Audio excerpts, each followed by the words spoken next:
Somnath trust સંચાલિત રામ મંદિર નજીક આવેલા હરિહર વનમાં હજારો ચામાચીડિયાએ પોતાનું અનોખું નગર વસાવ્યું છે.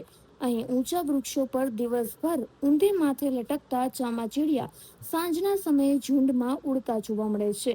વહેલી સવાર અને સંધ્યા સમયે પક્ષીઓના કલરવ સાથે તેમનો કિલકિલાટ વાતાવરણને ગુંજતું કરી દે છે. કુદરતી કળા સમાન આ નયનરમ્ય દ્રશ્યોને સોમનાથ આવતા યાત્રિકો મોબાઈલ કેમેરામાં કેદ કરે છે. ફળ, ફૂલ અને જીવજંતુઓના ખોરાક માટે નીકળતા આ સસ્તન પ્રાણીઓ પ્રકૃતિના સંતુલનમાં પરાગરજ અને બીજનો ફેલાવો કરી મહત્વની ભૂમિકા ભજવે છે. મારું નામ ભાસ્કરભાઈ વૈદ, સોમનાથ પક્ષી પ્રેમી. સોમનાથ હરિયાણા વનવાળા વિશે શું કહેશો? વિશ્વ પ્રસિદ્ધ સોમનાથ મહાદેવ મંદિરની પાસે સોમનાથ ટ્રસ્ટ સંચાલિત હરિહર વન આવેલું છે, જે ત્રિવેણી રોડ જતા નૂતન રામ મંદિરની પાસે આવેલું છે. આ હરિહર વનના દાખલ થતા દરવાજા પાસે સર્વના કતારબંધ વૃક્ષો છે. એની ઉપર ચામાચીડિયાનો એટલો બધો સમૂહનો વસવાટ છે કે કલબર કરતા હોય ને રાત આખી એના પર બધે ઠેકાણે ખોરાક માટે શોધતા હોય છે અને સવારથી સાંજ લગી ઊંધે લટકાઈને પડ્યા રહેતા હોય એ આપણે સવારે નરી આંખે જોઈ શકીએ છીએ. આનો ખોરાક ફળો છે, જીવડાઓ છે, માછલી છે, ઉપરાંત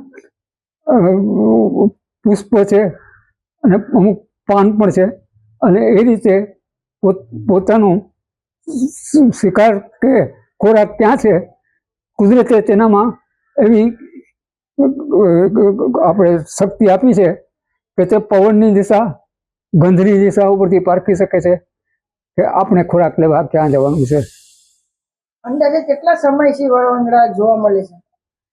આ વળવાંગડા લોકો જેને ચામાચીડિયા પણ કહે છે, પણ તળપદી ભાષામાં એને વળવાંગડા કહેવાય છે.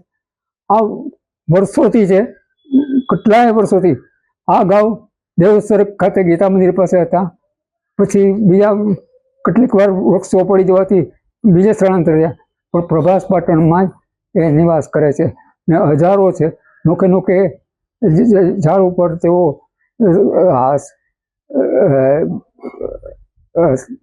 સવારે લટકાઈ જાય છે.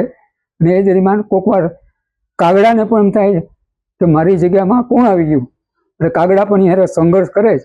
પણ કાગડાને બાદાબાદીમાં કોઈ કાગડાનું મૃત્યુ પણ થાય છે, ઓછું બને છે, પણ આ રીતનું એનું છે.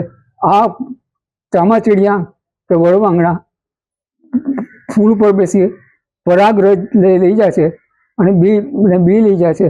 એનું બીજે સ્થળાંતર થાય છે. એ વૃક્ષોને વિકસાવવામાં બહુ જ મદદરૂપ કામગીરી થાય છે. આ ચામાચીડિયાની લંબાઈ સામાન્ય રીતે 3 થી 6 ઇંચ હોય છે, પરંતુ એની પાંખ ફેલાવે ને તો 6 થી 8 થી 16 સેન્ટીમીટર કે 8 ઇંચ જેટલી હોય છે.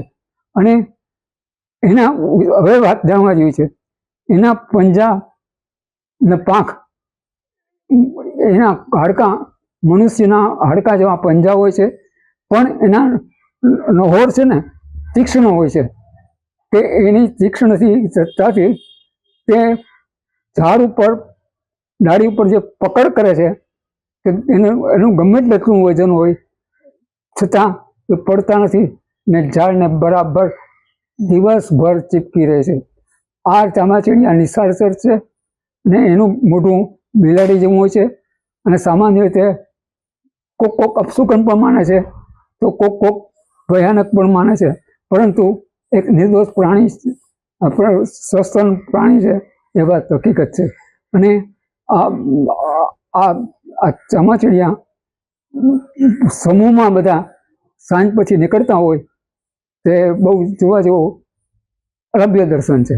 ને આપણે થાય કે બધું એ સમૂહમાં કેવી રીતે ખોરાકની શોધમાં નીકળે છે અને સાંજ અને સવારે પાછા બધા એક હારે જ્યાં જ્યાં ગયા હોય ત્યાંથી પોતાના મૂળ ઠેકાણે આવી જાય છે.